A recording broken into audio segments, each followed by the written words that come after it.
Spinoza a discrédité les miracles et l'Église a fait taire son œuvre pendant des générations, ouverture saisissante. Imaginez un instant qu'un homme, il y a plus de 350 ans, ait écrit quelque chose de si dangereux que cela a changé à jamais notre façon de comprendre Dieu, la nature et la réalité elle-même. Imaginez que ces idées aient été si révolutionnaires qu'elles ont unifié catholiques et protestants dans une seule mission: faire disparaître cet homme et ses pensées de la surface de la terre. Cet homme s'appelait Baruch Spinoza. Et ce qu'il a fait n'était pas seulement de questionner les miracles, il les a anéantis philosophiquement, pierre par pierre, argument par argument, jusqu'à ce qu'il ne reste plus rien de cette croyance millénaire. Mais avant de découvrir cette histoire extraordinaire, si vous aimez les récits inspirants qui changent notre façon de voir le monde, n'oubliez pas de vous abonner à la chaîne pour ne manquer aucun de ces moments captivants. Et dites-moi dans les commentaires, de quel pays nous regardez-vous en ce moment? Et quelle heure est-il chez vous? J'adore savoir d'où viennent nos spectateurs à travers le monde. Oh, et si vous regardez sur votre téléphone, un petit coup de pouce en activant les notifications m'aiderait énormément à faire découvrir ces histoires à encore plus de personnes. Cela fait vraiment la différence. Alors êtes-vous prêts à découvrir comment un seul homme a ébranlé les fondements du christianisme et du judaïsme? Comment ces idées ont-elles été si menaçantes qu'elles ont dû être cachées pendant 3 siècles? Plongeons dans cette histoire fascinante. Les hérétiques d'Amsterdam. Le jeune Baruch, un génie en formation. Nous sommes en 1632 à Amsterdam. Dans le quartier juif de Vloeyenburg, naît un enfant qui changera le cours de la philosophie occidentale. Mais qui aurait pu le deviner à l'époque? Baruch Spinoza vient au monde dans une famille de juifs séfarades, ses descendants des communautés expulsées d'Espagne en 1492. Mais pourquoi cette origine est-elle si importante pour comprendre ce qui va suivre? Réfléchissez-y. Ces familles avaient déjà vécu la persécution religieuse. Elles avaient vu comment les autorités pouvaient utiliser la foi comme une arme. Cette expérience collective de l'intolérance allait-elle influencer le jeune Baruch? Son père, Michael de Spinoza, était un marchand prospère, membre respecté de la communauté portugaise d'Amsterdam. La famille Spinoza était bien intégrée dans cette société juive qui avait trouvé refuge aux Pays-Bas, cette république naissante qui offrait une liberté religieuse rare pour l'époque. Le jeune Baruch grandit donc dans un environnement privilégié. Il fréquente l'école Talmud Torah, où il étudie l'hébreu, l'araméen et surtout les textes sacrés. Imaginez ce garçon brillant, découvrant les commentaires de Maïmonide, les discussions talmudiques, les interprétations rabbiniques des Écritures. Tout semble normal, n'est-ce pas? Mais voici où l'histoire devient fascinante. Contrairement à ses camarades, Baruch ne se contente pas d'apprendre par cœur. Il questionne, il analyse, il cherche la logique derrière chaque affirmation. Ses professeurs remarquent cette intelligence exceptionnelle, mais commencent-ils déjà à s'inquiéter de cette soif de comprendre plutôt que de croire? Vers l'âge de 15 ans, quelque chose d'extraordinaire se produit. Baruch découvre les œuvres de philosophes chrétiens, notamment René Descartes. Pouvez-vous imaginer l'impact? Voici un jeune homme élevé dans la tradition rabbinique qui découvre soudain la méthode cartésienne, ce doute méthodique qui remet tout en question. Descartes avait écrit « Il faut douter de tout pour arriver à une certitude ». Mais que se passe-t-il quand on applique ce principe aux textes sacrés eux-mêmes? Que se passe-t-il quand on commence à douter des miracles, des prophéties, de l'intervention divine? Le jeune Spinoza découvre également les œuvres de Giordano Bruno, ce moine dominicain brûlé vif en 1600 pour ses idées hérétiques. Bruno avait osé suggérer que l'univers était infini, que les étoiles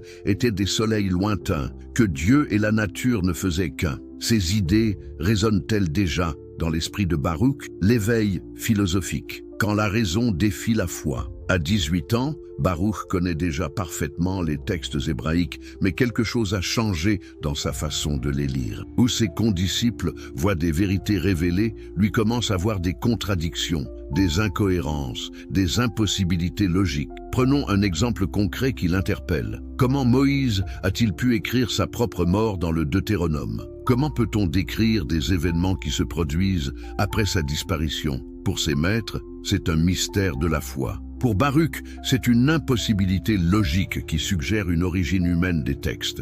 Mais ce qui trouble le plus profondément le jeune homme, ce sont les miracles, ces interventions divines qui suspendent les lois de la nature. Réfléchissez avec moi. Si Dieu est parfait, pourquoi aurait-il créé un monde imparfait qu'il faut constamment corriger par des miracles? Si les lois de la nature viennent de Dieu, pourquoi les violer? Cette question va devenir l'obsession de Spinoza. Il commence à développer une idée révolutionnaire. Et si les miracles n'étaient que l'expression de notre ignorance des lois naturelles? Et si ce que nous appelons surnaturel n'était que du naturel incompris? Imaginez les discussions houleuses qui commencent à avoir lieu dans la maison familiale. Son père, Michael, homme pieux et respecté, voit son fils remettre en question les fondements mêmes de leur foi. Les rabbins de la communauté commencent à s'inquiéter de ce jeune homme trop intelligent pour son propre bien. Vers 1654, la mort de son père marque un tournant. Baruch, maintenant âgé de 22 ans,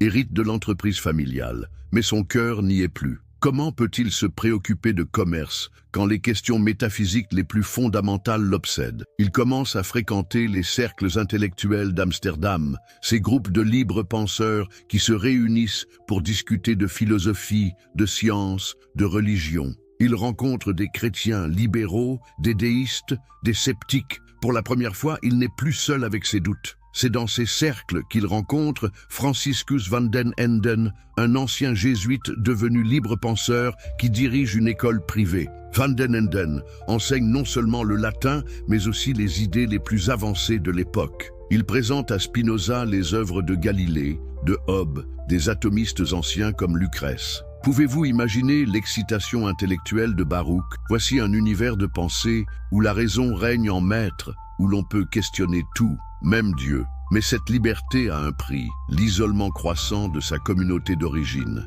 l'excommunication historique, la rupture définitive. L'année 1656 marque un point de non-retour. Les autorités religieuses de la communauté juive d'Amsterdam ne peuvent plus ignorer les opinions abominables du jeune Spinoza. Mais qu'a-t-il fait exactement pour mériter une condamnation si sévère? Les témoignages de l'époque suggèrent que Baruch avait commencé à exprimer publiquement ses doutes sur l'origine divine de la Torah, sur l'existence des anges, sur la survie de l'âme après la mort. Plus grave encore, il aurait affirmé que Dieu n'existait que philosophiquement, identifié à la nature elle-même. Imaginez le scandale dans cette communauté qui avait déjà tant souffert pour sa foi. Ici, dans ce refuge d'Amsterdam, un des leurs remet en question les croyances pour lesquelles tant d'ancêtres avaient donné leur vie. Les rabbins tentent d'abord la persuasion. Ils offrent même à Baruch une pension annuelle de 1000 florins s'il accepte de se taire et de participer aux cérémonies religieuses. 1000 florins, une somme considérable pour l'époque. Mais que répond le jeune philosophe? Il refuse. Pouvez-vous mesurer le courage qu'il faut pour renoncer à une telle offre? La situation s'aggrave quand on apprend qu'un fanatique a tenté d'assassiner Spinoza à la sortie de la synagogue. Le poignard ne fait qu'effleurer son manteau, mais le message est clair. Ses idées sont perçues comme un danger mortel pour la communauté. Le 27 juillet 1656, dans la synagogue portugaise d'Amsterdam, le rabbin Saül Morteira prononce le hérem, l'excommunication la plus sévère de l'histoire du judaïsme moderne. Écoutez ces mots terrifiants. Qu'il soit maudit le jour et maudit la nuit, maudit quand il se couche et maudit quand il se lève, maudit quand il sort et maudit quand il entre, que l'Éternel ne lui pardonne jamais. Que la colère et la fureur de l'Éternel s'embrasent contre cet homme et fassent venir sur lui toutes les malédictions écrites dans le livre de la loi. Avez-vous déjà entendu des mots aussi terrifiants? Cette condamnation ne se contente pas d'exclure Baruch de la communauté religieuse. Elle fait de lui un paria social, un homme que nul ne doit approcher, aider ou même saluer. À 24 ans, Baruch Spinoza perd tout,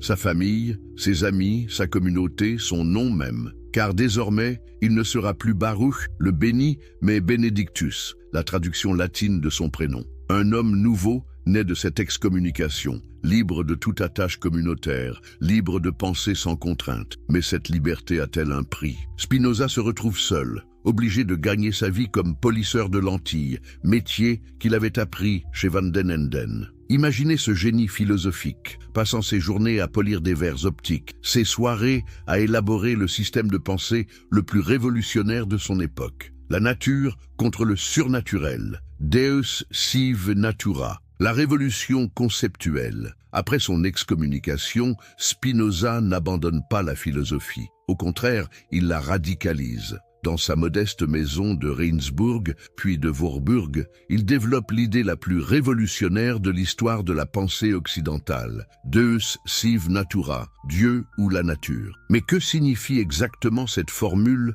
qui va bouleverser à jamais notre conception du divin ? Pour le comprendre, remontons aux origines de la réflexion spinozienne. Depuis des millénaires, les religions monothéistes enseignent que Dieu est séparé de sa création. Il existe au-dessus du monde. Il l'a créé depuis l'extérieur. Il peut y intervenir quand bon lui semble. Cette conception implique une hiérarchie. Dieu au sommet, la création en dessous, l'homme quelque part entre les deux. Mais Spinoza pose une question dévastatrice. Si Dieu est infini, comme l'affirment toutes les religions, comment peut-il exister quelque chose en dehors de lui? Comment l'infini peut-il avoir un extérieur? Si Dieu est vraiment infini, ne doit-il pas inclure tout ce qui existe? Cette logique implacable conduit Spinoza à une conclusion révolutionnaire. Dieu et la nature ne sont qu'une seule et même réalité, vue sous deux aspects différents. Quand nous étudions la nature avec les outils de la science, nous étudions Dieu sous l'aspect de l'étendue.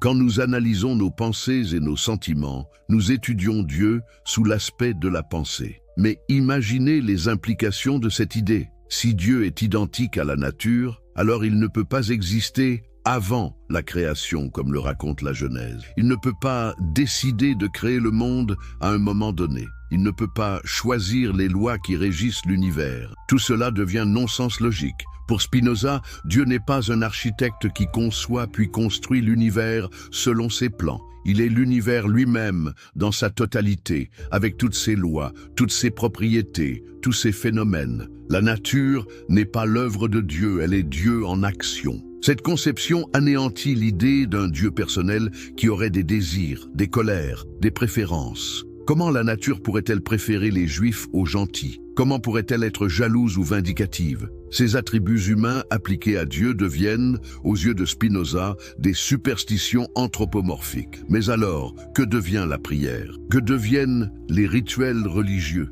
Si Dieu est la nature suivant ses lois éternelles et immuables, comment pourrait-il écouter nos supplications et y répondre? Spinoza détruit ici le fondement même de la religiosité populaire, les lois immuables de la nature, l'impossibilité logique du miracle. De cette identification entre Dieu et nature découle la découverte la plus révolutionnaire de Spinoza, l'impossibilité absolue des miracles. Mais suivons son raisonnement pas à pas. Si Dieu est parfait, ses lois doivent être parfaites. Si ces lois sont parfaites, pourquoi aurait-il besoin de les violer occasionnellement par des miracles? Un miracle implique soit que Dieu s'est trompé en établissant les lois naturelles, ce qui contredit sa perfection, soit qu'il change d'avis, ce qui contredit son immutabilité. Prenons un exemple concret qui obsède Spinoza. Le miracle de Josué arrêtant le soleil. Selon le récit biblique, Josué demande à Dieu d'arrêter le soleil pour prolonger le jour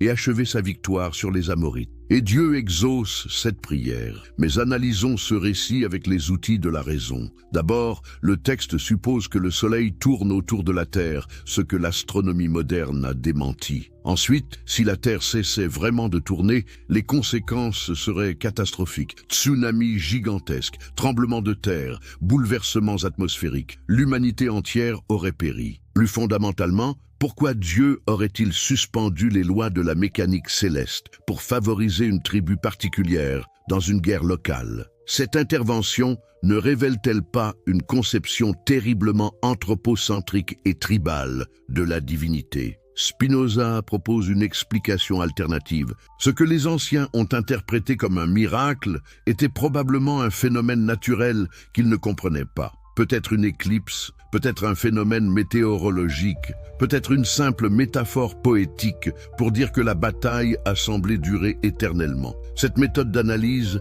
Spinoza l'applique systématiquement à tous les miracles bibliques. La traversée de la mer Rouge, un phénomène de marée exceptionnelle combiné à des vents violents, comme cela se produit encore aujourd'hui dans cette région. La manne dans le désert, une sécrétion sucrée produite par certains insectes sur les tamaris, phénomène bien connu des naturalistes. Mais attention, Spinoza ne dit pas que ces événements ne se sont pas produits. Il dit qu'ils se sont produits selon les lois naturelles, pas en violation de ces lois. Ce que nous appelons miraculeux n'est que naturel incompris. Cette approche révolutionnaire fait de Spinoza le précurseur de l'explication scientifique des phénomènes religieux. Là où les croyants voient l'intervention divine, lui voient l'action des lois naturelles que nous ne comprenons pas encore complètement. Mais imaginez l'impact de cette théorie sur la religion institutionnelle. Si les miracles ne prouvent pas l'intervention divine, sur quoi fonder l'autorité de l'Église? Si les prophètes n'ont pas reçu de révélation surnaturelle, pourquoi obéir à leurs commandements? Le fin du Dieu personnel, l'effondrement de la religion traditionnelle. La philosophie de Spinoza ne se contente pas de nier les miracles. Elle détruit l'idée même d'un Dieu personnel qui s'intéresse aux affaires humaines. Et cette destruction est peut-être l'aspect le plus révolutionnaire de sa pensée. Depuis l'Antiquité, les religions enseignent que Dieu se soucie de nous. Il nous aime, il nous juge, il récompense les bons et punit les méchants. Il écoute nos prières et y répond selon sa sagesse. Cette relation personnelle avec la divinité est au cœur de l'expérience religieuse traditionnelle. Mais Spinoza pose une question simple et dévastatrice. Pourquoi l'être parfait et infini s'intéresserait-il aux petites créatures finies que nous sommes? Pourquoi l'univers entier graviterait-il autour des préoccupations humaines? Cette question n'est pas nouvelle. Déjà, les philosophes antiques l'avaient posée. Mais Spinoza va plus loin. Il démontre que l'idée d'un Dieu personnel est logiquement contradictoire avec l'idée d'un Dieu parfait. Un être parfait ne peut manquer de rien, donc ne peut rien désirer. Un être parfait ne peut changer, donc ne peut pas avoir de plan qui évolue. Un être parfait ne peut être affecté par quoi que ce soit d'extérieur, donc ne peut être ému par nos prières ou nos souffrances. En identifiant Dieu à la nature, Spinoza révèle que nos attributions de sentiments humains à la divinité sont de pures projections. Nous humanisons Dieu parce que nous ne supportons pas l'idée d'un univers indifférent à nos préoccupations. Mais cette indifférence n'est-elle pas plus grandiose que la partialité ? Un Dieu qui favoriserait certains peuples, certaines religions, certains individus, ne serait-il pas diminué par cette partialité? La nature, elle, traite tous les êtres avec une égalité parfaite. Ses lois s'appliquent universellement, sans favoritisme ni discrimination. Cette vision spinozienne de la divinité a des conséquences révolutionnaires pour l'éthique et la politique. Si Dieu ne choisit pas de peuple élu, toutes les prétentions à la supériorité religieuse s'effondrent. Si Dieu ne dicte pas de loi morale, l'autorité des églises s'évanouit. Si Dieu ne juge pas après la mort, la peur de l'enfer ne peut plus servir à contrôler les comportements. Le traité qui ébranla le monde, la critique biblique moderne. Spinoza, précurseur. En 1670, paraît anonymement à Amsterdam un livre qui va secouer l'Europe intellectuelle, le Tractatus Theologico-Politicus, traité théologico-politique. Officiellement, l'auteur est inconnu. Officieusement, tout le monde cultivé sait qu'il s'agit de Spinoza. Et pour cause, ce livre contient les idées les plus dangereuses jamais exprimées sur la religion. Mais qu'y a-t-il de si révolutionnaire dans cet ouvrage? Pour le comprendre, il faut se replacer dans l'Europe du XVIIe siècle. À cette époque, la Bible est considérée comme la parole littérale de Dieu. Chaque mot, chaque virgule, chaque détail sont supposés inspirés directement par l'Esprit divin. Remettre en question l'origine divine des Écritures, c'est attaquer le fondement même du christianisme et du judaïsme. Or, c'est exactement ce que fait Spinoza. Mais avec quelle méthode ? Il ne procède pas par affirmation gratuite ou par sarcasme voltairien. Il applique aux textes sacrés les mêmes méthodes d'analyse critique qu'on applique à n'importe quel document historique. Prenons l'exemple qui l'a d'abord frappé dans sa jeunesse, l'attribution du Pentateuque à Moïse. Selon la tradition, Moïse a écrit les 5 premiers livres de la Bible sous la dictée divine. Mais Spinoza relève des détails troublants. Comment Moïse peut-il écrire? Moïse mourut dans le pays de Moab. Comment peut-il décrire les événements qui suivent sa mort? Comment peut-il parler de lieux qui existent encore aujourd'hui. Expression qui suppose un recul temporel considérable. Plus troublante encore, le texte fait référence à des rois d'Israël, alors que la monarchie ne sera établie que des siècles après Moïse. Il mentionne des villes fondées postérieurement à l'époque mosaïque. Il utilise parfois des termes araméens qui n'existaient pas du temps de l'Exode. Pour Spinoza, la conclusion s'impose. Le Pentateuque n'a pas été écrit par Moïse, mais compilé bien plus tard par différents auteurs à partir de traditions orales et de documents anciens. Cette conclusion, révolutionnaire au XVIIe siècle, sera confirmée par l'exégèse moderne et la découverte des sources yahvistes, éloïstes, deutéronomistes et sacerdotales. Mais Spinoza va plus loin. Il analyse le style, le vocabulaire, les contradictions internes des textes bibliques. Il montre que certains livres, supposés très anciens, contiennent des anachronismes flagrants. Il révèle que les généalogies et les chronologies bibliques sont souvent incohérentes entre elles. Cette méthode d'analyse critique, Spinoza l'applique également au Nouveau Testament. Il montre que les évangiles ne sont pas des témoignages directs, mais des récits compilés décennies après les événements supposés. Il relève les contradictions entre les différents évangélistes sur des points aussi fondamentaux que la généalogie du Christ ou les circonstances de sa naissance. Imaginez l'effet de ces révélations sur les lecteurs de l'époque. Spinoza ne se contente pas d'exprimer des doutes sur la religion. Il démontre méthodiquement que les textes sur lesquels elle se fonde sont des documents humains, composés dans des circonstances historiques précises, par des auteurs poursuivant des objectifs politiques et sociaux déterminés. Les miracles, comme ignorance. L'explication rationnelle du surnaturel, mais c'est dans son analyse des miracles que Spinoza déploie toute la puissance de sa méthode critique. Loin de nier brutalement les récits miraculeux,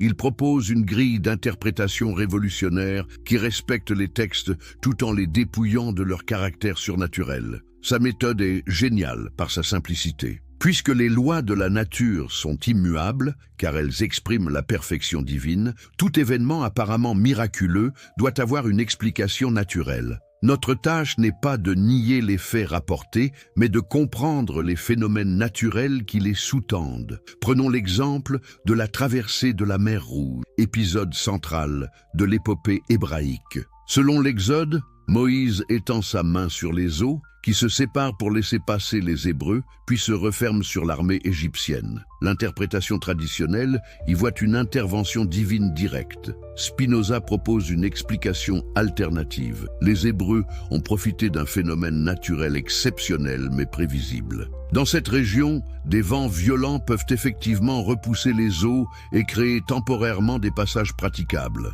Des phénomènes similaires ont été observés et documentés par des naturalistes modernes. Cette explication n'enlève rien à l'aspect providentiel de l'événement pour ceux qui y croient. Elle montre simplement que la providence, si elle existe, agit par les lois naturelles plutôt que contre elles. Dieu n'a pas besoin de violer ses propres lois pour accomplir ses desseins. Cette approche, Spinoza l'applique systématiquement. Les plaies d'Égypte, des phénomènes écologiques en chaîne, parfaitement explicables par les sciences naturelles. La manne dans le désert, une sécrétion sucrée produite par des cochenilles sur certains arbustes, phénomène encore observable aujourd'hui. La résurrection de Lazare, peut-être un coma prolongé suivi d'un réveil spectaculaire. Mais attention, Spinoza ne cherche pas à débunker les récits bibliques par esprit de contradiction. Il veut montrer que la nature elle-même est suffisamment extraordinaire pour susciter l'émerveillement religieux. Pourquoi avoir besoin de violation des lois naturelles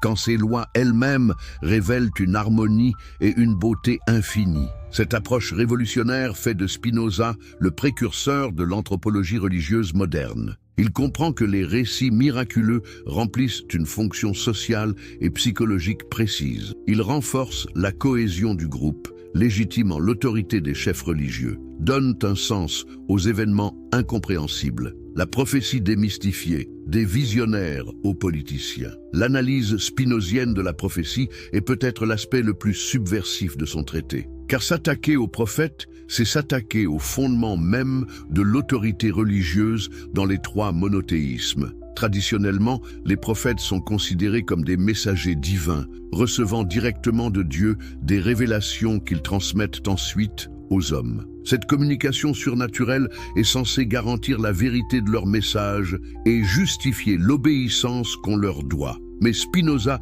pose une question simple. Comment distinguer un vrai prophète d'un faux? Comment savoir si quelqu'un reçoit vraiment des messages divins ou s'il est victime d'hallucinations, de délires ou pire, de manipulations conscientes? L'histoire des religions regorge de prétendus prophètes aux messages contradictoires. Ils se réclament tous de la même autorité divine, mais enseignent des doctrines incompatibles. Comment Dieu pourrait-il se contredire lui-même? Comment la vérité éternelle pourrait-elle varier selon les époques et les cultures? Pour résoudre ce paradoxe, Spinoza développe une théorie révolutionnaire de la prophétie. Selon lui, les prophètes ne reçoivent pas de révélations surnaturelles. Ils sont des hommes doués d'une imagination exceptionnellement puissante, capables de traduire en images saisissantes les vérités morales et politiques de leur époque. Cette imagination prophétique fonctionne différemment selon les individus. Certains prophètes, comme Moïse, sont des législateurs politiques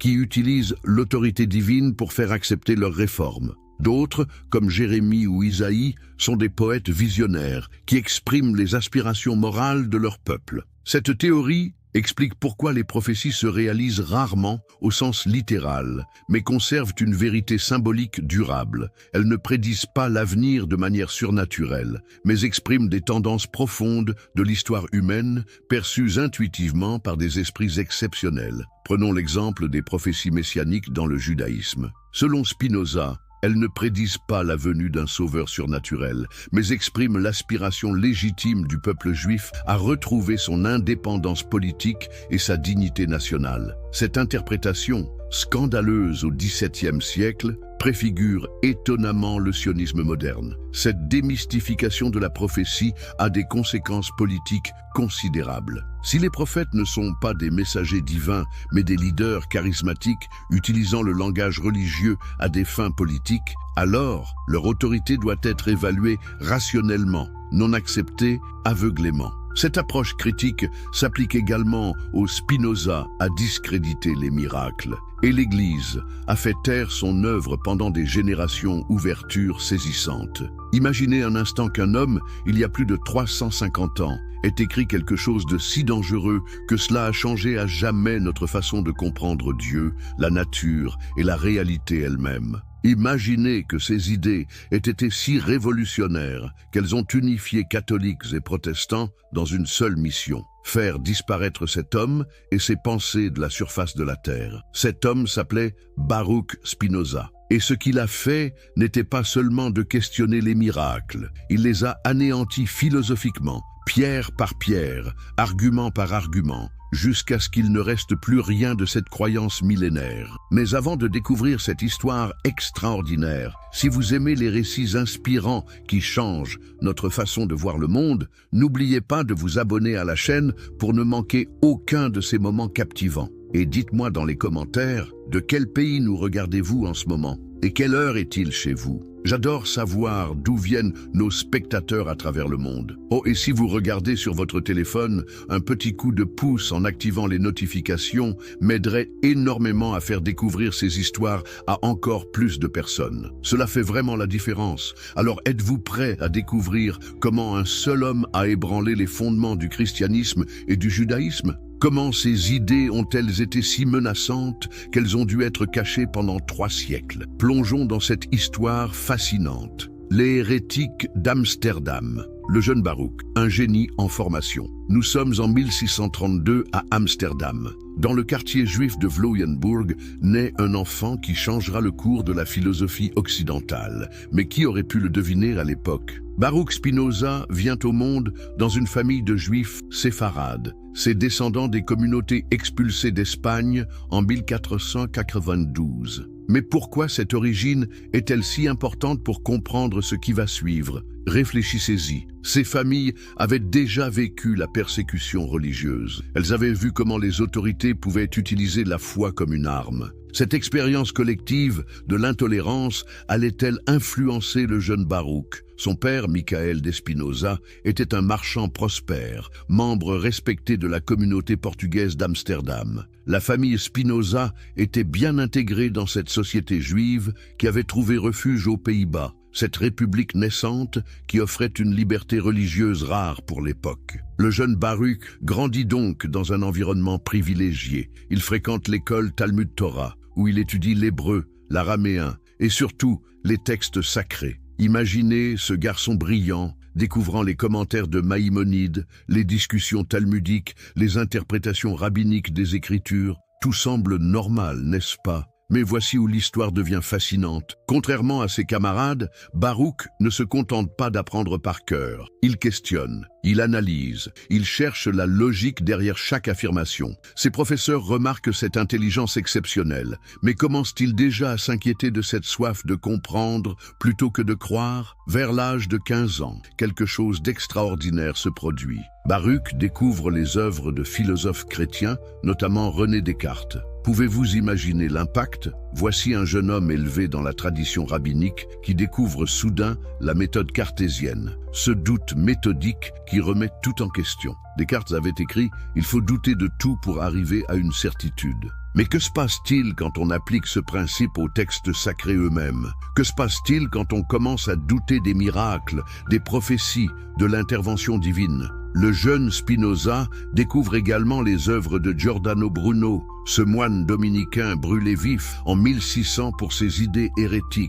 Bruno avait osé suggérer que l'univers était infini, que les étoiles étaient des soleils lointains, que Dieu et la nature ne faisaient qu'un. Ces idées résonnent-elles déjà dans l'esprit de Baruch? L'éveil philosophique, quand la raison défie la foi. À 18 ans, Baruch connaît déjà parfaitement les textes hébraïques, mais quelque chose a changé dans sa façon de les lire. Où ses condisciples voient des vérités révélées, lui commence à voir des contradictions, des incohérences, des impossibilités logiques. Prenons un exemple concret qui l'interpelle. Comment Moïse a-t-il pu écrire sa propre mort dans le Deutéronome? Comment peut-on décrire des événements qui se produisent après sa disparition? Pour ses maîtres, c'est un mystère de la foi. Pour Baruch, c'est une impossibilité logique qui suggère une origine humaine des textes. Mais ce qui trouble le plus profondément le jeune homme, ce sont les miracles, ces interventions divines qui suspendent les lois de la nature. Réfléchissez avec moi. Si Dieu est parfait, pourquoi aurait-il créé un monde imparfait qu'il faut constamment corriger par des miracles?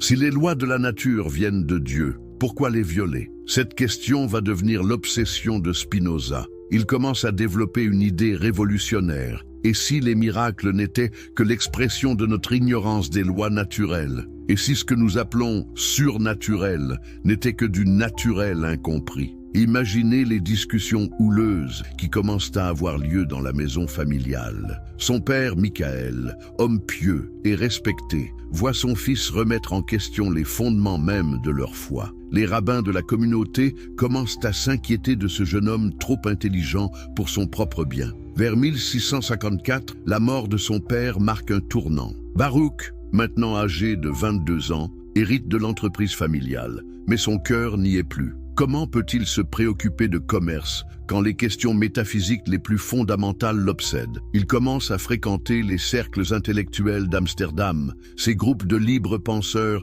qui se réunissent pour discuter de philosophie, de science, de religion. Il rencontre des chrétiens libéraux, des déistes, des sceptiques. Pour la première fois, il n'est plus seul avec ses doutes. C'est dans ces cercles qu'il rencontre Franciscus van den Enden, un ancien jésuite devenu libre penseur qui dirige une école privée. Van den Enden enseigne non seulement le latin, mais aussi les idées les plus avancées de l'époque. Il présente à Spinoza les œuvres de Galilée, de Hobbes, des atomistes anciens comme Lucrèce. Pouvez-vous imaginer l'excitation intellectuelle de Baruch? Voici un univers de pensée où la raison règne en maître, où l'on peut questionner tout, même Dieu. Mais cette liberté a un prix, l'isolement croissant de sa communauté d'origine, l'excommunication historique, la rupture définitive. L'année 1656 marque un point de non-retour. Les autorités religieuses de la communauté juive d'Amsterdam ne peuvent plus ignorer les opinions abominables du jeune Spinoza. Mais qu'a-t-il fait exactement pour mériter une condamnation si sévère? Les témoignages de l'époque suggèrent que Baruch avait commencé à exprimer publiquement ses doutes sur l'origine divine de la Torah, sur l'existence des anges, sur la survie de l'âme après la mort. Plus grave encore, il aurait affirmé que Dieu n'existait que philosophiquement, identifié à la nature elle-même. Imaginez le scandale dans cette communauté qui avait déjà tant souffert pour sa foi. Ici, dans ce refuge d'Amsterdam, un des leurs remet en question les croyances pour lesquelles tant d'ancêtres avaient donné leur vie. Les rabbins tentent d'abord la persuasion. Ils offrent même à Baruch une pension annuelle de 1000 florins s'il accepte de se taire et de participer aux cérémonies religieuses. 1000 florins, une somme considérable pour l'époque. Mais que répond le jeune philosophe? Il refuse. Pouvez-vous mesurer le courage qu'il faut pour renoncer à une telle offre? La situation s'aggrave quand on apprend qu'un fanatique a tenté d'assassiner Spinoza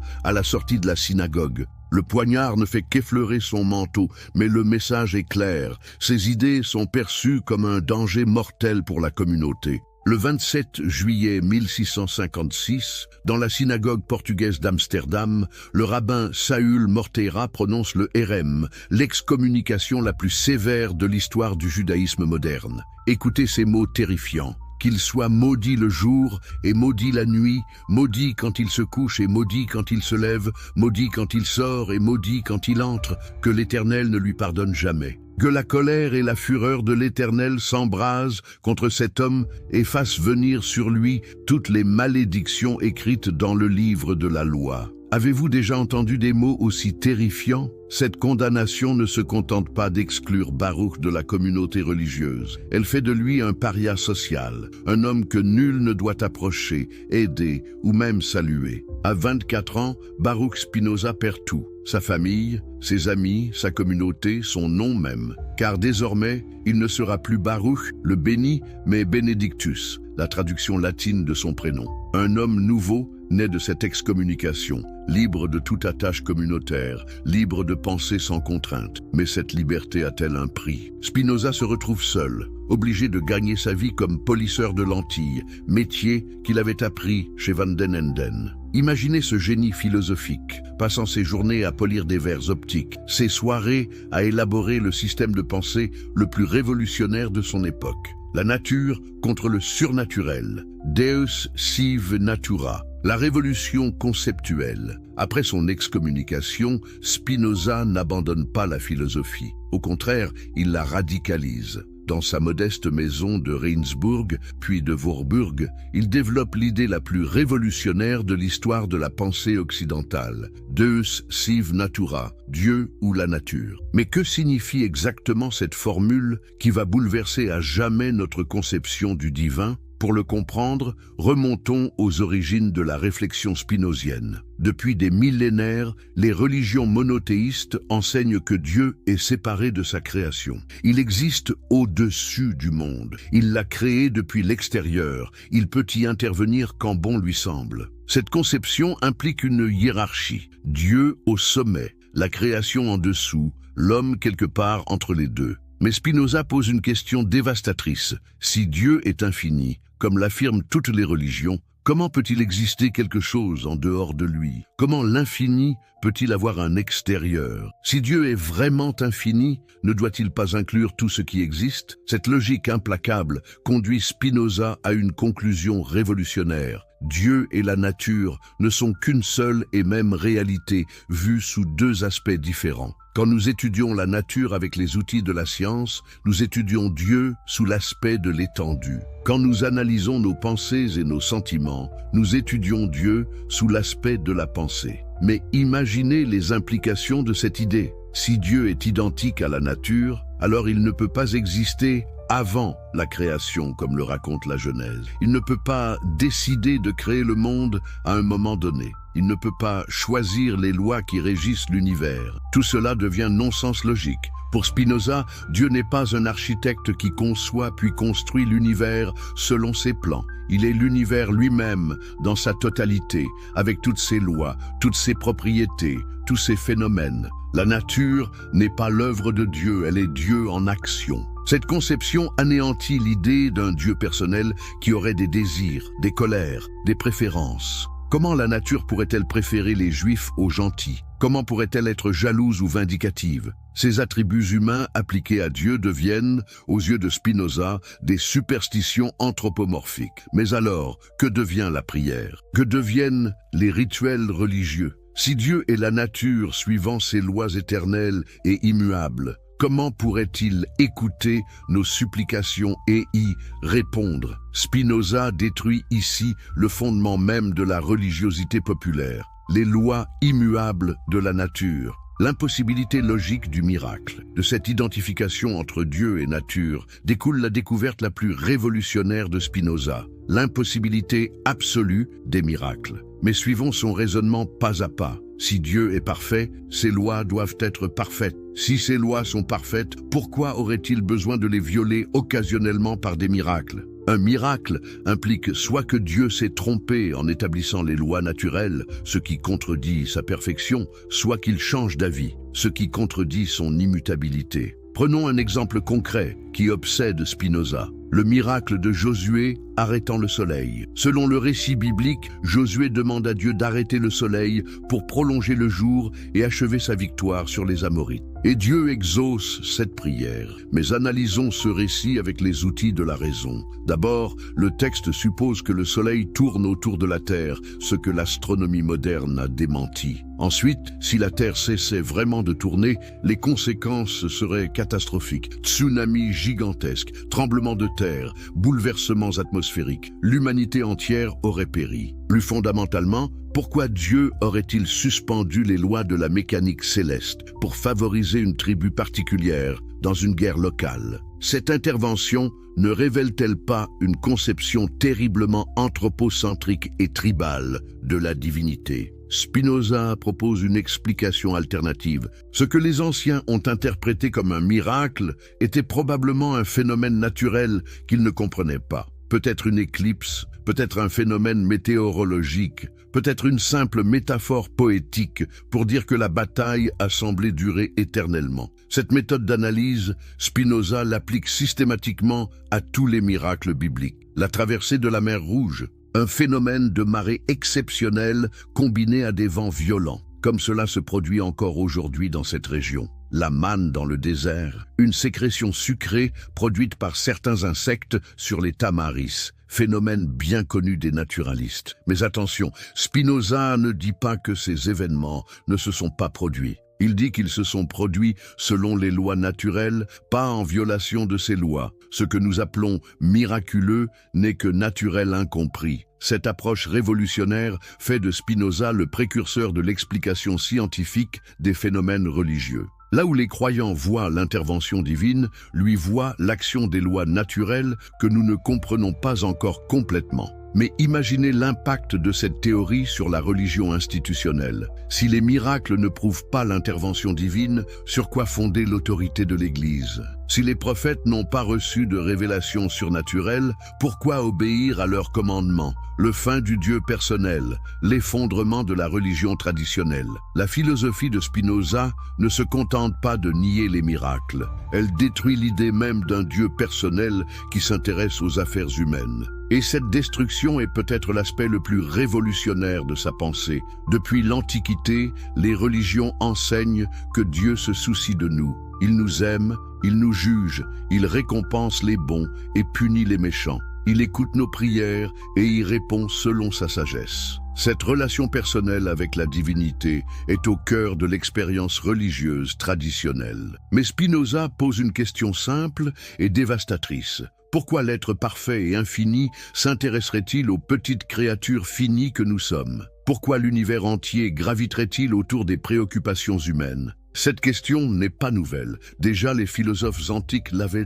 posée. Mais Spinoza va plus loin. Il démontre que l'idée d'un Dieu personnel est logiquement contradictoire avec l'idée d'un Dieu parfait. Un être parfait ne peut manquer de rien, donc ne peut rien désirer. Un être parfait ne peut changer, donc ne peut pas avoir de plan qui évolue. Un être parfait ne peut être affecté par quoi que ce soit d'extérieur, donc ne peut être ému par nos prières ou nos souffrances. En identifiant Dieu à la nature, Spinoza révèle que nos attributions de sentiments humains à la divinité sont de pures projections. Nous humanisons Dieu parce que nous ne supportons pas l'idée d'un univers indifférent à nos préoccupations. Mais cette indifférence n'est-elle pas plus grandiose que la partialité ? Un Dieu qui favoriserait certains peuples, certaines religions, certains individus, ne serait-il pas diminué par cette partialité? La nature, elle, traite tous les êtres avec une égalité parfaite. Ses lois s'appliquent universellement,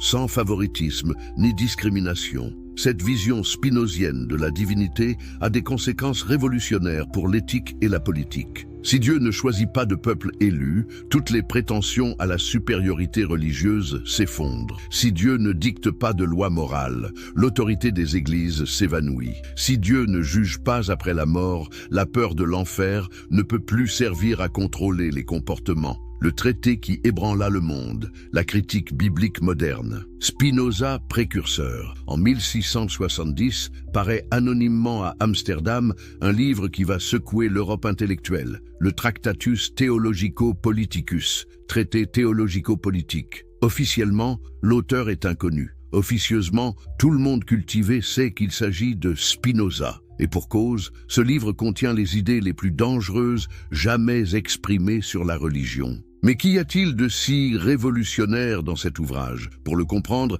il faut se replacer dans l'Europe du XVIIe siècle. À cette époque, la Bible est considérée comme la parole littérale de Dieu. Chaque mot, chaque virgule, chaque détail sont supposés inspirés directement par l'Esprit divin. Remettre en question l'origine divine des Écritures, c'est attaquer le fondement même du christianisme et du judaïsme. Or, c'est exactement ce que fait Spinoza. Mais avec quelle méthode ? Il ne procède pas par affirmation gratuite ou par sarcasme voltairien. Il applique aux textes sacrés les mêmes méthodes d'analyse critique qu'on applique à n'importe quel document historique.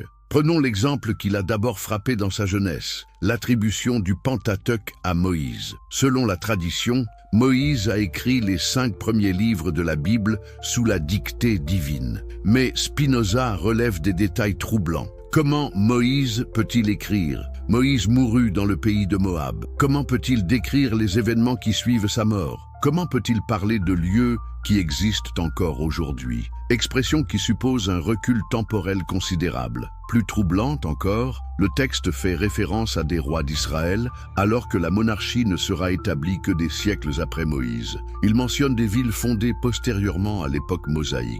Il utilise parfois des termes araméens qui n'existaient pas du temps de l'Exode. Pour Spinoza, la conclusion s'impose. Le Pentateuque n'a pas été écrit par Moïse, mais compilé bien plus tard par différents auteurs à partir de traditions orales et de documents anciens. Cette conclusion, révolutionnaire au XVIIe siècle, sera confirmée par l'exégèse moderne et la découverte des sources yahvistes, éloïstes, deutéronomistes et sacerdotales. Mais Spinoza va plus loin. Il analyse le style, le vocabulaire, les contradictions internes des textes bibliques. Il montre que certains livres, supposés très anciens, contiennent des anachronismes flagrants. Il révèle que les généalogies et les chronologies bibliques sont souvent incohérentes entre elles. Cette méthode d'analyse critique, Spinoza l'applique également au Nouveau Testament. Il montre que les évangiles ne sont pas des témoignages directs, mais des récits compilés décennies après les événements supposés. Il relève les contradictions entre les différents évangélistes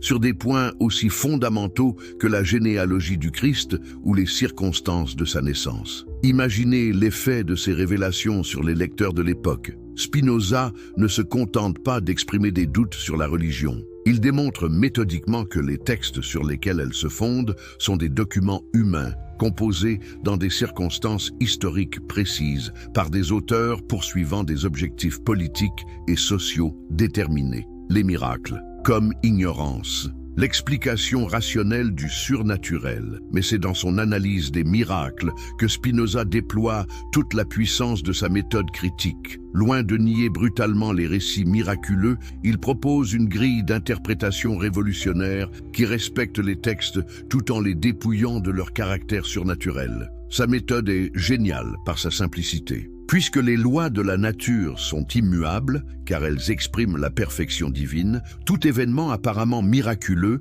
doit avoir une explication naturelle. Notre tâche n'est pas de nier les faits rapportés, mais de comprendre les phénomènes naturels qui les sous-tendent. Prenons l'exemple de la traversée de la mer Rouge, épisode central de l'épopée hébraïque. Selon l'Exode, Moïse étend sa main sur les eaux, qui se séparent pour laisser passer les Hébreux, puis se referment sur l'armée égyptienne. L'interprétation traditionnelle y voit une intervention divine directe. Spinoza propose une explication alternative. Les Hébreux ont profité d'un phénomène naturel exceptionnel mais prévisible. Dans cette région, des vents violents peuvent effectivement repousser les eaux et créer temporairement des passages praticables. Des phénomènes similaires ont été observés et documentés par des naturalistes modernes. Cette explication n'enlève rien à l'aspect providentiel de l'événement pour ceux qui y croient. Elle montre simplement que la providence, si elle existe, agit par les lois naturelles plutôt que contre elles. Dieu n'a pas besoin de violer ses propres lois pour accomplir ses desseins. Cette approche, Spinoza l'applique systématiquement.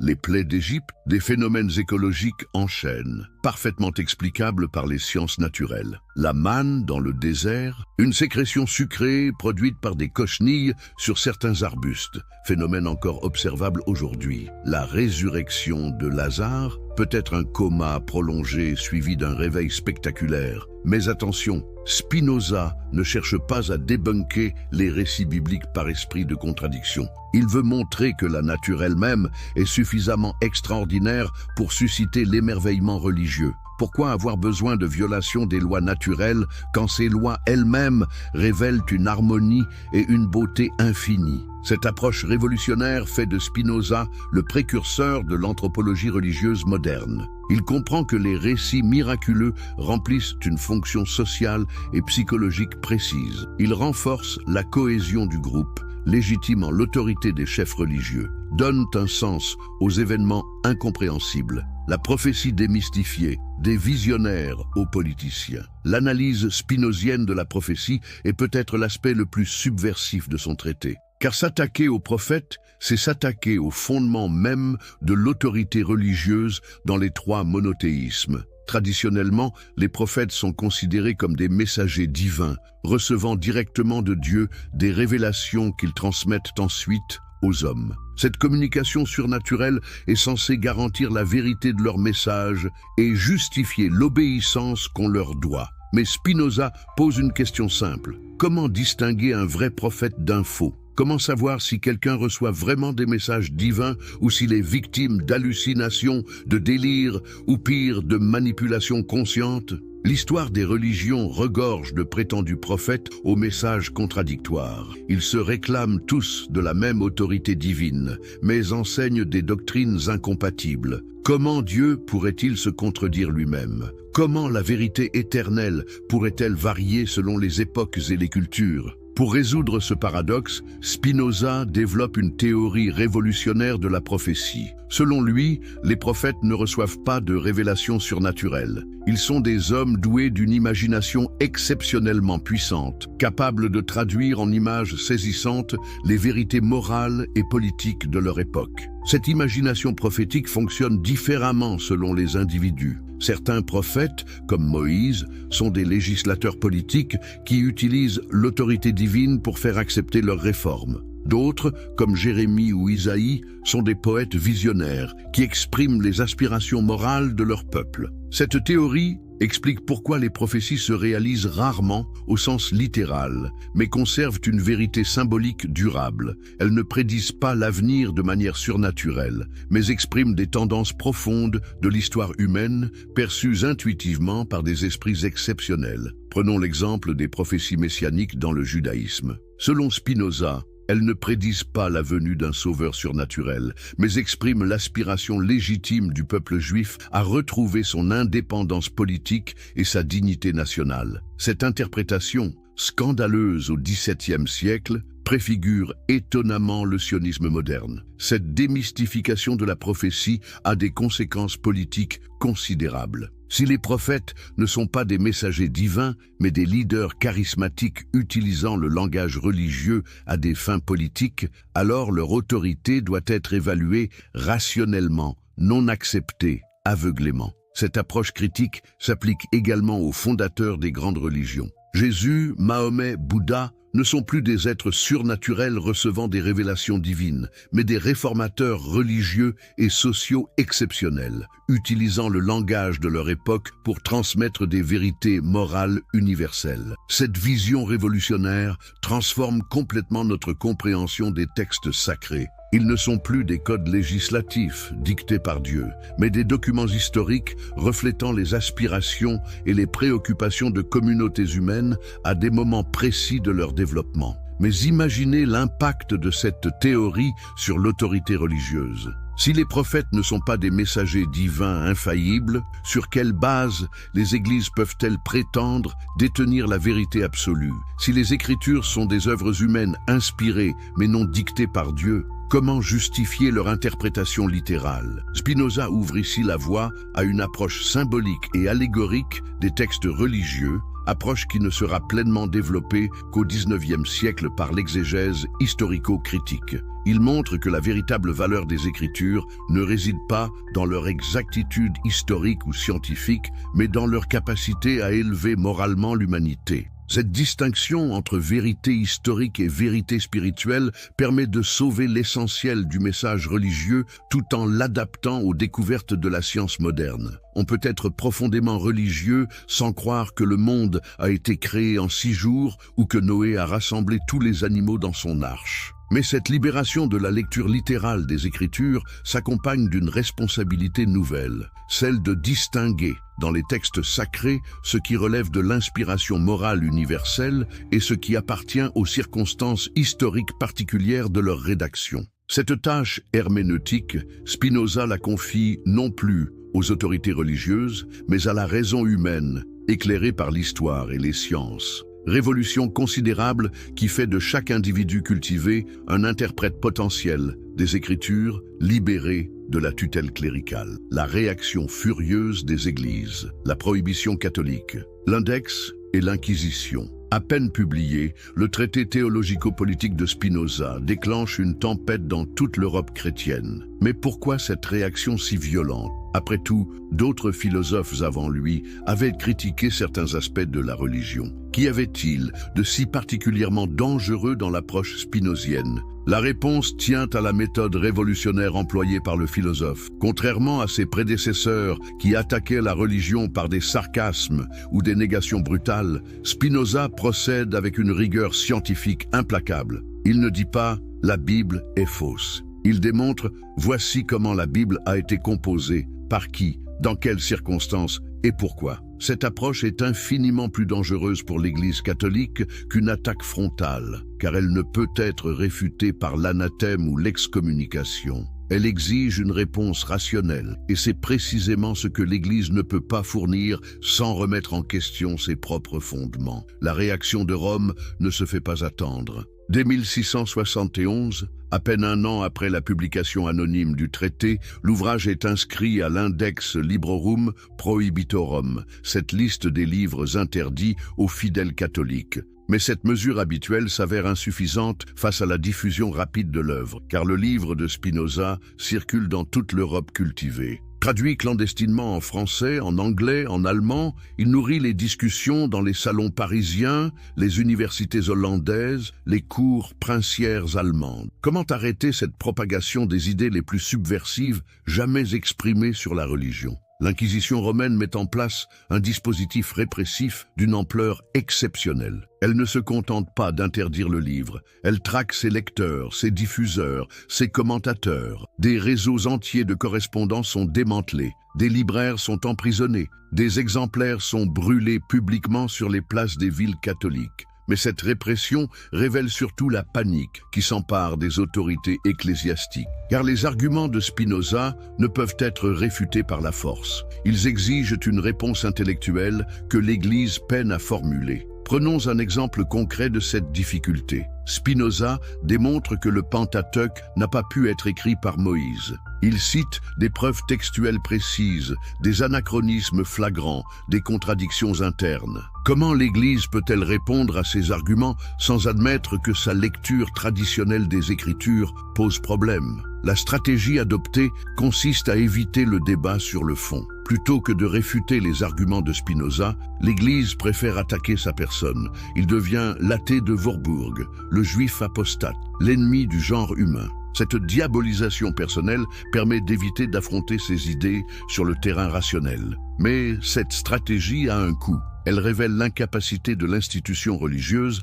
à défendre intellectuellement ses positions. Comment prétendre détenir la vérité absolue quand on refuse le débat rationnel? Comment maintenir son autorité quand on ne peut répondre aux objections les plus légitimes? Plus grave encore, cette répression aveugle pousse dans la clandestinité des idées qui auraient pu être discutées ouvertement. En interdisant Spinoza, l'Église transforme ses critiques en vérité cachée, donc d'autant plus séduisante pour les esprits libres. La rejette protestant. L'alliance improbable. Ce qui frappe le plus dans la réaction au spinozisme, c'est l'unanimité qu'il suscite contre lui. Pour la première fois depuis la Réforme, catholiques et protestants s'unissent dans une même condamnation. Cette alliance improbable révèle à quel point les idées de Spinoza menacent les fondements communs du christianisme. Car les critiques spinoziennes visent non pas telle ou telle confession, mais les présupposés théologiques partagés par toutes les églises chrétiennes. L'inspiration divine des Écritures,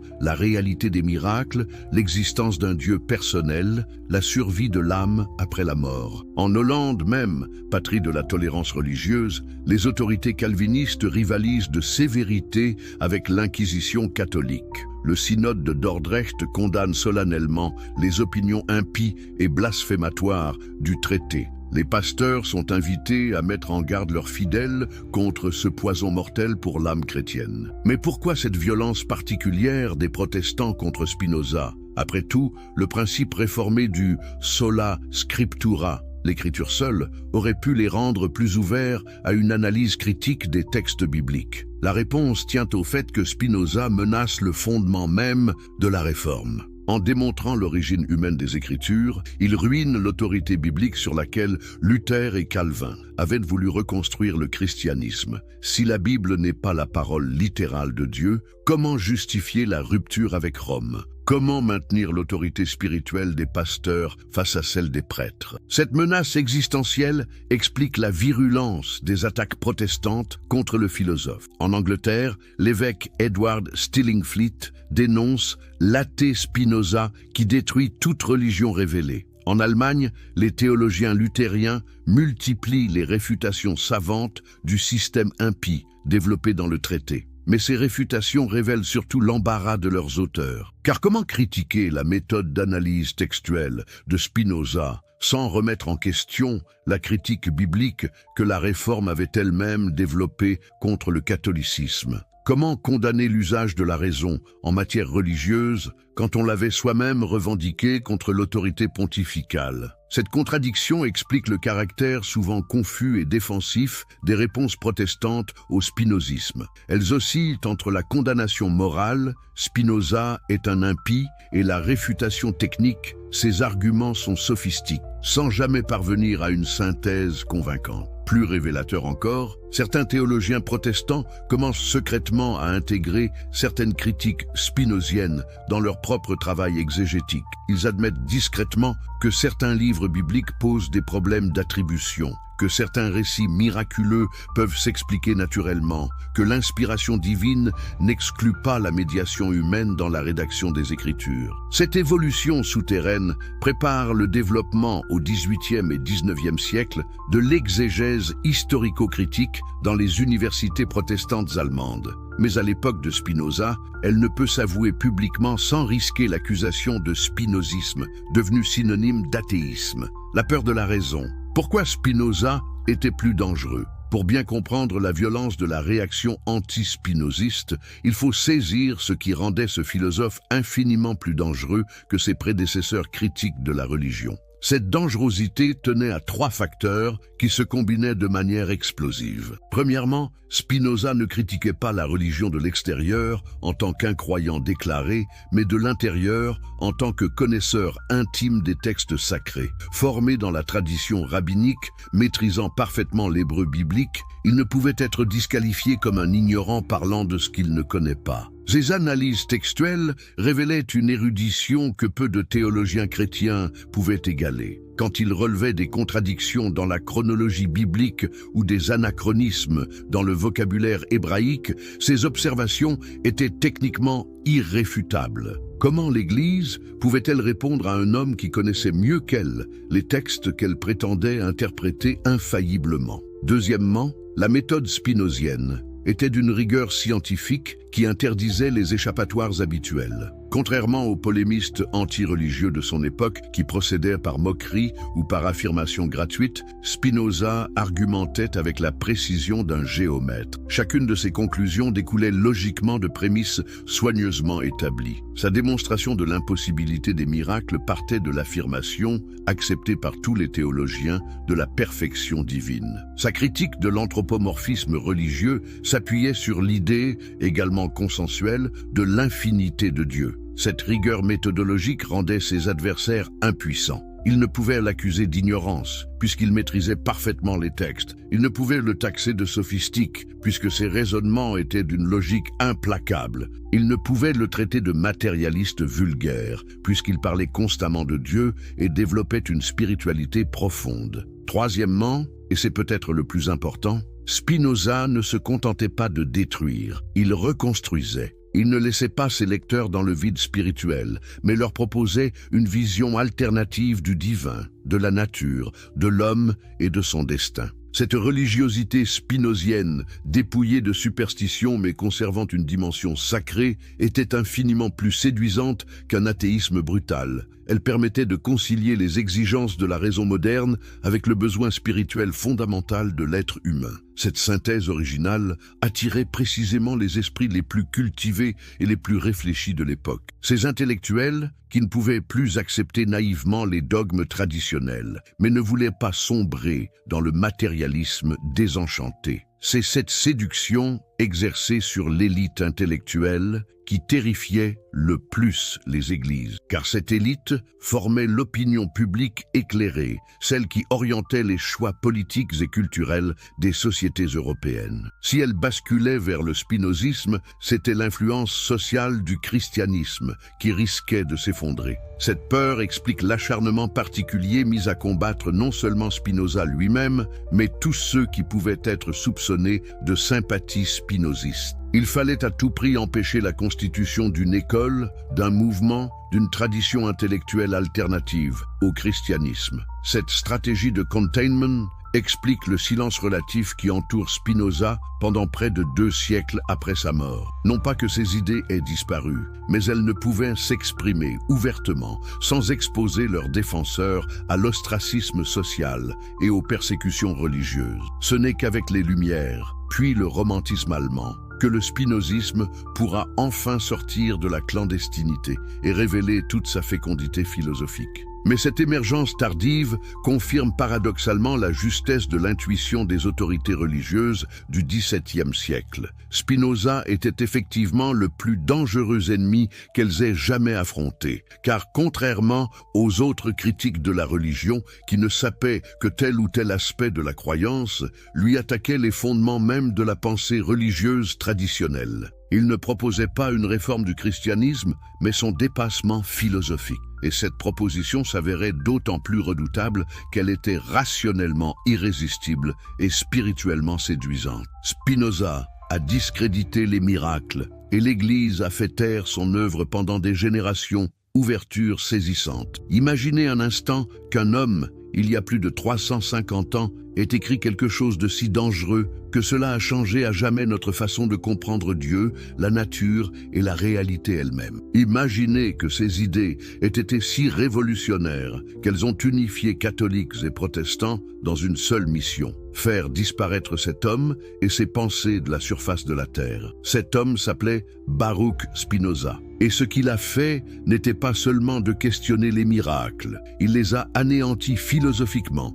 pierre par pierre, argument par argument, jusqu'à ce qu'il ne reste plus rien de cette croyance millénaire. Mais avant de découvrir cette histoire extraordinaire, si vous aimez les récits inspirants qui changent notre façon de voir le monde, n'oubliez pas de vous abonner à la chaîne pour ne manquer aucun de ces moments captivants. Et dites-moi dans les commentaires, de quel pays nous regardez-vous en ce moment? Et quelle heure est-il chez vous? J'adore savoir d'où viennent nos spectateurs à travers le monde. Oh, et si vous regardez sur votre téléphone, un petit coup de pouce en activant les notifications m'aiderait énormément à faire découvrir ces histoires à encore plus de personnes. Cela fait vraiment la différence. Alors êtes-vous prêts à découvrir comment un seul homme a ébranlé les fondements du christianisme et du judaïsme? Comment ces idées ont-elles été si menaçantes qu'elles ont dû être cachées pendant 3 siècles? Plongeons dans cette histoire fascinante. Les hérétiques d'Amsterdam. Le jeune Baruch, un génie en formation. Nous sommes en 1632 à Amsterdam. Dans le quartier juif de Vloeienburg, naît un enfant qui changera le cours de la philosophie occidentale. Mais qui aurait pu le deviner à l'époque? Baruch Spinoza vient au monde dans une famille de juifs séfarades, ses descendants des communautés expulsées d'Espagne en 1492. Mais pourquoi cette origine est-elle si importante pour comprendre ce qui va suivre? Réfléchissez-y. Ces familles avaient déjà vécu la persécution religieuse. Elles avaient vu comment les autorités pouvaient utiliser la foi comme une arme. Cette expérience collective de l'intolérance allait-elle influencer le jeune Baruch? Son père, Michael d'Espinosa, était un marchand prospère, membre respecté de la communauté portugaise d'Amsterdam. La famille Spinoza était bien intégrée dans cette société juive qui avait trouvé refuge aux Pays-Bas, cette république naissante qui offrait une liberté religieuse rare pour l'époque. Le jeune Baruch grandit donc dans un environnement privilégié. Il fréquente l'école Talmud Torah, où il étudie l'hébreu, l'araméen et surtout les textes sacrés. Imaginez ce garçon brillant, découvrant les commentaires de Maïmonide, les discussions talmudiques, les interprétations rabbiniques des Écritures. Tout semble normal, n'est-ce pas? Mais voici où l'histoire devient fascinante. Contrairement à ses camarades, Baruch ne se contente pas d'apprendre par cœur. Il questionne, il analyse, il cherche la logique derrière chaque affirmation. Ses professeurs remarquent cette intelligence exceptionnelle, mais commencent-ils déjà à s'inquiéter de cette soif de comprendre plutôt que de croire? Vers l'âge de 15 ans, quelque chose d'extraordinaire se produit. Baruch découvre les œuvres de philosophes chrétiens, notamment René Descartes. Pouvez-vous imaginer l'impact? Voici un jeune homme élevé dans la tradition rabbinique qui découvre soudain la méthode cartésienne, ce doute méthodique qui remet tout en question. Descartes avait écrit « Il faut douter de tout pour arriver à une certitude ».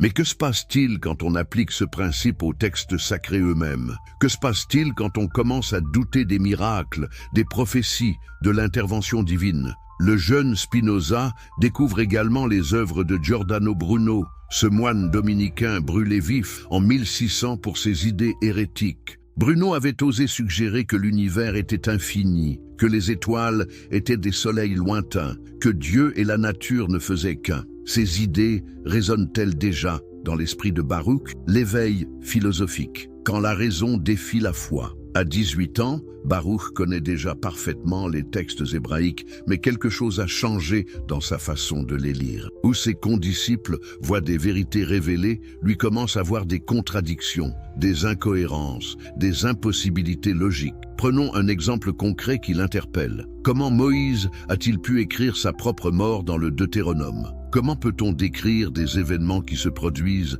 après sa disparition? Pour ses maîtres, c'est un mystère de la foi. Pour Baruch, c'est une impossibilité logique qui suggère une origine humaine des textes. Mais ce qui trouble le plus profondément le jeune homme, ce sont les miracles, ces interventions divines qui suspendent les lois de la nature. Réfléchissez avec moi. Si Dieu est parfait, pourquoi aurait-il créé un monde imparfait qu'il faut constamment corriger par des miracles? Si les lois de la nature viennent de Dieu, Pourquoi les violer? Cette question va devenir l'obsession de Spinoza. Il commence à développer une idée révolutionnaire. Et si les miracles n'étaient que l'expression de notre ignorance des lois naturelles? Et si ce que nous appelons surnaturel n'était que du naturel incompris? Imaginez les discussions houleuses qui commencent à avoir lieu dans la maison familiale. Son père, Michael, homme pieux et respecté, voit son fils remettre en question les fondements mêmes de leur foi. Les rabbins de la communauté commencent à s'inquiéter de ce jeune homme trop intelligent pour son propre bien. Vers 1654, la mort de son père marque un tournant. Baruch, maintenant âgé de 22 ans, hérite de l'entreprise familiale, mais son cœur n'y est plus. Comment peut-il se préoccuper de commerce quand les questions métaphysiques les plus fondamentales l'obsèdent? Il commence à fréquenter les cercles intellectuels d'Amsterdam, ces groupes de libres penseurs qui se réunissent pour discuter de philosophie, de science, de religion. Il rencontre des chrétiens libéraux, des déistes, des sceptiques. Pour la première fois, il n'est plus seul avec ses doutes. C'est dans ces cercles qu'il rencontre Franciscus van den Enden, un ancien jésuite devenu libre penseur qui dirige une école privée. Van den Enden enseigne non seulement le latin, mais aussi les idées les plus avancées de l'époque. Il présente à Spinoza les œuvres de Galilée, de Hobbes, des atomistes anciens comme Lucrèce. Pouvez-vous imaginer l'excitation intellectuelle de Baruch? Voici un univers de pensée où la raison règne en maître, où l'on peut questionner tout, même Dieu. Mais cette liberté a un prix, l'isolement croissant de sa communauté d'origine, l'excommunication historique, la rupture définitive. L'année 1656 marque un point de non-retour. Les autorités religieuses de la communauté juive d'Amsterdam ne peuvent plus ignorer les opinions abominables du jeune Spinoza. Mais qu'a-t-il fait exactement pour mériter une condamnation si sévère? Les témoignages de l'époque suggèrent que Baruch avait commencé à exprimer publiquement ses doutes sur l'origine divine de la Torah, sur l'existence des anges, sur la survie de l'âme après la mort. Plus grave encore, il aurait affirmé que Dieu n'existait que philosophiquement, identifié à la nature elle-même. Imaginez le scandale dans cette communauté qui avait déjà tant souffert pour sa foi. Ici, dans ce refuge d'Amsterdam, un des leurs remet en question les croyances pour lesquelles tant d'ancêtres avaient donné leur vie. Les rabbins tentent d'abord la persuasion. Ils offrent même à Baruch une pension annuelle de 1000 florins s'il accepte de se taire et de participer aux cérémonies religieuses. 1000 florins, une somme considérable pour l'époque. Mais que répond le jeune philosophe? Il refuse. Pouvez-vous mesurer le courage qu'il faut pour renoncer à une telle offre? La situation s'aggrave quand on apprend qu'un fanatique a tenté d'assassiner Spinoza à la sortie de la synagogue. Le poignard ne fait qu'effleurer son manteau, mais le message est clair. Ses idées sont perçues comme un danger mortel pour la communauté. Le 27 juillet 1656, dans la synagogue portugaise d'Amsterdam, le rabbin Saül Morteira prononce le Hérem, l'excommunication la plus sévère de l'histoire du judaïsme moderne. Écoutez ces mots terrifiants. Qu'il soit maudit le jour et maudit la nuit, maudit quand il se couche et maudit quand il se lève, maudit quand il sort et maudit quand il entre, que l'Éternel ne lui pardonne jamais. Que la colère et la fureur de l'Éternel s'embrasent contre cet homme et fassent venir sur lui toutes les malédictions écrites dans le livre de la loi. Avez-vous déjà entendu des mots aussi terrifiants? Cette condamnation ne se contente pas d'exclure Baruch de la communauté religieuse. Elle fait de lui un paria social, un homme que nul ne doit approcher, aider ou même saluer. À 24 ans, Baruch Spinoza perd tout, sa famille, ses amis, sa communauté, son nom même. Car désormais, il ne sera plus Baruch, le béni, mais Benedictus, la traduction latine de son prénom. Un homme nouveau naît de cette excommunication, libre de toute attache communautaire, libre de penser sans contrainte. Mais cette liberté a-t-elle un prix? Spinoza se retrouve seul, obligé de gagner sa vie comme polisseur de lentilles, métier qu'il avait appris chez Van den Enden. Imaginez ce génie philosophique, passant ses journées à polir des verres optiques, ses soirées à élaborer le système de pensée le plus révolutionnaire de son époque. La nature contre le surnaturel, Deus sive natura, la révolution conceptuelle. Après son excommunication, Spinoza n'abandonne pas la philosophie. Au contraire, il la radicalise. Dans sa modeste maison de Rijnsburg, puis de Voorburg, il développe l'idée la plus révolutionnaire de l'histoire de la pensée occidentale, Deus sive natura, Dieu ou la nature. Mais que signifie exactement cette formule qui va bouleverser à jamais notre conception du divin? Pour le comprendre, remontons aux origines de la réflexion spinozienne. Depuis des millénaires, les religions monothéistes enseignent que Dieu est séparé de sa création. Il existe au-dessus du monde. Il l'a créé depuis l'extérieur. Il peut y intervenir quand bon lui semble. Cette conception implique une hiérarchie. Dieu au sommet, la création en dessous, l'homme quelque part entre les deux. Mais Spinoza pose une question dévastatrice. Si Dieu est infini, comme l'affirment toutes les religions, comment peut-il exister quelque chose en dehors de lui? Comment l'infini peut-il avoir un extérieur? Si Dieu est vraiment infini, ne doit-il pas inclure tout ce qui existe? Cette logique implacable conduit Spinoza à une conclusion révolutionnaire. Dieu et la nature ne sont qu'une seule et même réalité, vue sous deux aspects différents. Quand nous étudions la nature avec les outils de la science, nous étudions Dieu sous l'aspect de l'étendue. Quand nous analysons nos pensées et nos sentiments, nous étudions Dieu sous l'aspect de la pensée. Mais imaginez les implications de cette idée. Si Dieu est identique à la nature, alors il ne peut pas exister avant la création, comme le raconte la Genèse. Il ne peut pas décider de créer le monde à un moment donné. Il ne peut pas choisir les lois qui régissent l'univers. Tout cela devient non-sens logique. Pour Spinoza, Dieu n'est pas un architecte qui conçoit puis construit l'univers selon ses plans. Il est l'univers lui-même dans sa totalité, avec toutes ses lois, toutes ses propriétés, tous ses phénomènes. La nature n'est pas l'œuvre de Dieu, elle est Dieu en action. Cette conception anéantit l'idée d'un Dieu personnel qui aurait des désirs, des colères, des préférences. Comment la nature pourrait-elle préférer les Juifs aux gentils? Comment pourrait-elle être jalouse ou vindicative? Ces attributs humains appliqués à Dieu deviennent, aux yeux de Spinoza, des superstitions anthropomorphiques. Mais alors, que devient la prière? Que deviennent les rituels religieux? Si Dieu est la nature suivant ses lois éternelles et immuables, comment pourrait-il écouter nos supplications et y répondre? Spinoza détruit ici le fondement même de la religiosité populaire, les lois immuables de la nature. L'impossibilité logique du miracle. De cette identification entre Dieu et nature découle la découverte la plus révolutionnaire de Spinoza, l'impossibilité absolue des miracles. Mais suivons son raisonnement pas à pas. Si Dieu est parfait, ses lois doivent être parfaites. Si ces lois sont parfaites, pourquoi aurait-il besoin de les violer occasionnellement par des miracles? Un miracle implique soit que Dieu s'est trompé en établissant les lois naturelles, ce qui contredit sa perfection, soit qu'il change d'avis, ce qui contredit son immutabilité. Prenons un exemple concret qui obsède Spinoza. Le miracle de Josué arrêtant le soleil. Selon le récit biblique, Josué demande à Dieu d'arrêter le soleil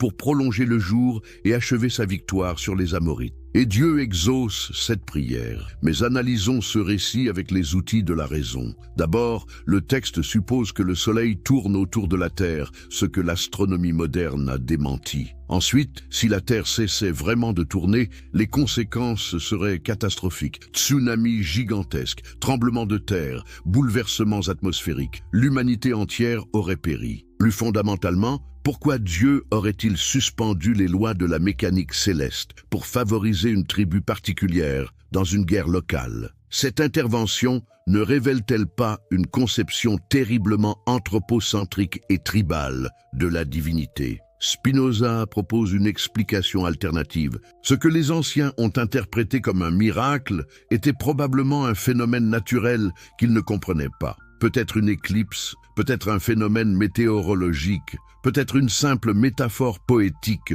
pour dire que la bataille a semblé durer éternellement. Cette méthode d'analyse, Spinoza l'applique systématiquement à tous les miracles bibliques. La traversée de la mer Rouge, un phénomène de marée exceptionnel combiné à des vents violents, comme cela se produit encore aujourd'hui dans cette région. La manne dans le désert, une sécrétion sucrée produite par certains insectes sur les tamaris, phénomène bien connu des naturalistes. Mais attention, Spinoza ne dit pas que ces événements ne se sont pas produits. Il dit qu'ils se sont produits selon les lois naturelles, pas en violation de ces lois. Ce que nous appelons miraculeux n'est que naturel incompris. Cette approche révolutionnaire fait de Spinoza le précurseur de l'explication scientifique des phénomènes religieux. Là où les croyants voient l'intervention divine, lui voient l'action des lois naturelles que nous ne comprenons pas encore complètement. Mais imaginez l'impact de cette théorie sur la religion institutionnelle. Si les miracles ne prouvent pas l'intervention divine, sur quoi fonder l'autorité de l'Église?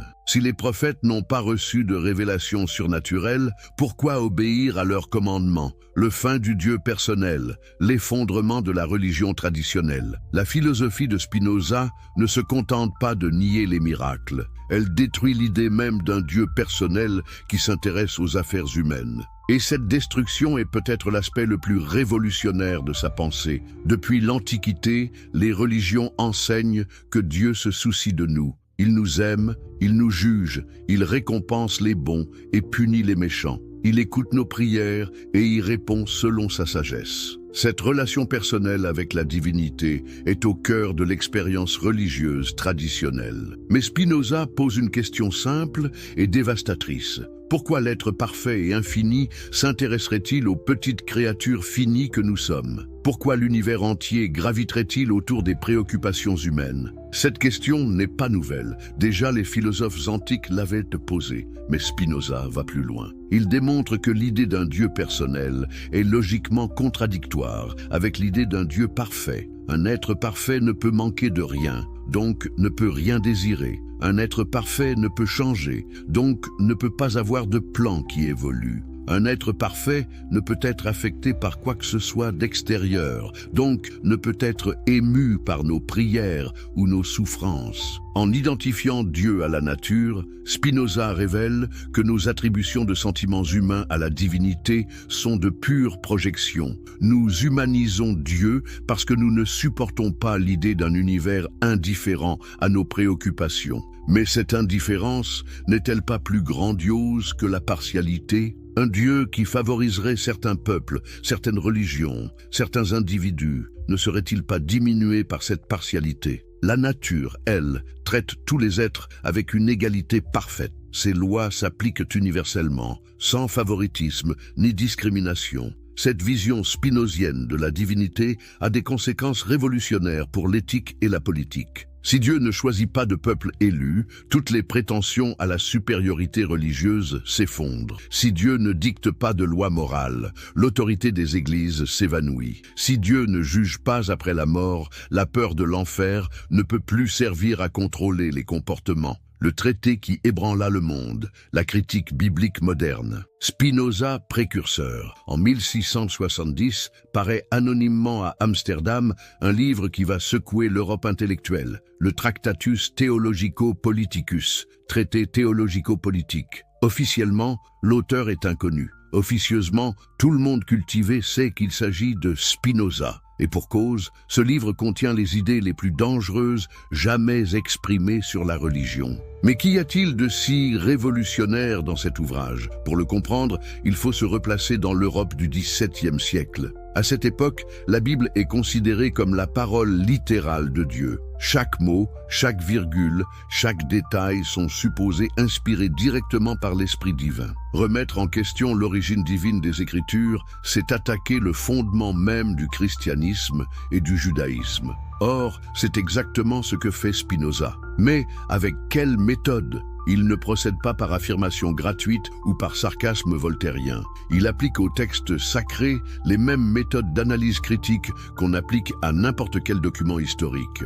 Prenons l'exemple qu'il a d'abord frappé dans sa jeunesse, l'attribution du Pentateuque à Moïse. Selon la tradition, Moïse a écrit les 5 premiers livres de la Bible sous la dictée divine. Mais Spinoza relève des détails troublants. Comment Moïse peut-il écrire? Moïse mourut dans le pays de Moab. Comment peut-il décrire les événements qui suivent sa mort? Comment peut-il parler de lieux qui existent encore aujourd'hui? Expression qui suppose un recul temporel considérable. Plus troublante encore, le texte fait référence à des rois d'Israël, alors que la monarchie ne sera établie que des siècles après Moïse. Il mentionne des villes fondées postérieurement à l'époque mosaïque. Il utilise parfois des termes araméens qui n'existaient pas du temps de l'Exode. Pour Spinoza, la conclusion s'impose. Le Pentateuque n'a pas été écrit par Moïse, mais compilé bien plus tard par différents auteurs à partir de traditions orales et de documents anciens. Cette conclusion, révolutionnaire au XVIIe siècle, sera confirmée par l'exégèse moderne et la découverte des sources yahvistes, éloïstes, deutéronomistes et sacerdotales. Mais Spinoza va plus loin. Il analyse le style, le vocabulaire, les contradictions internes des textes bibliques. Il montre que certains livres, supposés très anciens, contiennent des anachronismes flagrants. Il révèle que les généalogies et les chronologies bibliques sont souvent incohérentes entre elles. Cette méthode d'analyse critique, Spinoza l'applique également au Nouveau Testament. Il montre que les évangiles ne sont pas des témoignages directs, mais des récits compilés décennies après les événements supposés. Il relève les contradictions entre les différents évangélistes sur des points aussi fondamentaux que la généalogie du Christ ou les circonstances de sa naissance. Imaginez l'effet de ces révélations sur les lecteurs de l'époque. Spinoza ne se contente pas d'exprimer des doutes sur la religion. Il démontre méthodiquement que les textes sur lesquels elle se fonde sont des documents humains, composés dans des circonstances historiques précises, par des auteurs poursuivant des objectifs politiques et sociaux déterminés. Les miracles, comme ignorance. L'explication rationnelle du surnaturel, mais c'est dans son analyse des miracles que Spinoza déploie toute la puissance